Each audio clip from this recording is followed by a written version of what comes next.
old man dies, a library burns to the ground. This is an African proverb of wisdom. And what comes to mind when I think of this proverb is the importance of the passing of information. In ancient times, or even in current days, there are so many different means of being able to pass along knowledge and to be able to pass along information and understanding to someone without physically telling them exactly the guideline. However, in the story, one is able to decipher through the actions and the thought and the ways and the processes of other people. So, today I would like to start off with a very short story, and hopefully, the goal is that it brings you to the most important point towards the end. So, about 2 years ago, I was with my dad, and my dad was in the hospital. And so one day, while I was visiting my father in the hospital, his nurse came. And when his nurse came, she began to look at my purse.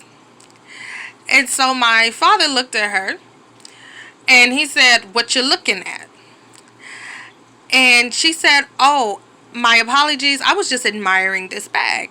So my father goes to continue and interrogates her and says, "Well, what are you looking at the bag for? Do you like it?" And so she says, I was just imagining what it would look like if I had a purse like that. I thought about how I would accessorize it, how I would wear it with some jeans, and then I would find some nice brown shoes that match the bag, and then I would match it with accessories and a belt. So my father tells her, he was like, "So you like the purse?" She said, "Yes, I do." My father looked at me and he said, "Charlize, when you coming back?" I said, "Well, Daddy, I'll be back Sunday." He said, "Charlize, go buy her a purse. One that looked just like the one that you have." And so when the nurse heard it, she said, "No, don't do that. Don't do that. I didn't mean, to start anything. I don't want the bag." And my father said, "Charlize, go buy the purse." So before church, I stopped at the store that the purse was purchased, and I found the same exact color, the same exact make, and I made the purchase. When I left church, I went to my father. And when I went to my father, I brought him the purse. And he looked at me and he said, "Charlize, when you plant apple seeds, you get an apple tree. When you plant orange seeds, you get an orange tree. When you plant love, you get love in return." So what could be the moral of this story? And it is this: in everything you do, always be mindful of the seeds that you plant. Because the things that you plant in the others is going to come back to you. And if you don't plant properly, that seed's going to grow and it's going to become a tree, and it's going to bear fruit that you never would ever thought that you would want. Being a part of this CLEAR program has given us all the opportunity to have our eyes awakened, to be able to understand what it is that's going on around us in our communities instead of just our personal spaces.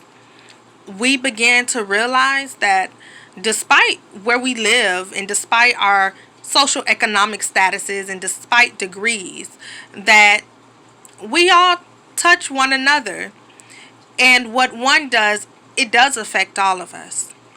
And so I took the pleasure of defining CLEAR because it was ironic to me that one names a program and they called it CLEAR. And I've realized that there is a power when you name things. For a name gives a nature, and those natures comes with attributes and expectations. And so CLEAR means to perceive, to understand, or to interpret easily. And the reason for that is because you know the truth. So my graduating class It has been a pleasure. And I look forward to not ending it here, but just pursuing forward, whether it be through fellowships or other community initiatives that we could collaborate on. And I just want you to remember this: remain clear. Make sure that your perception is one that is easily seen. And always make sure that the truth is your portion, because truth is like a lion, it needs no defense. You just loose it and it'll defend itself. Again, my name is Charlize Griffin, and it was a pleasure meeting you all. And thank you, Clear Class.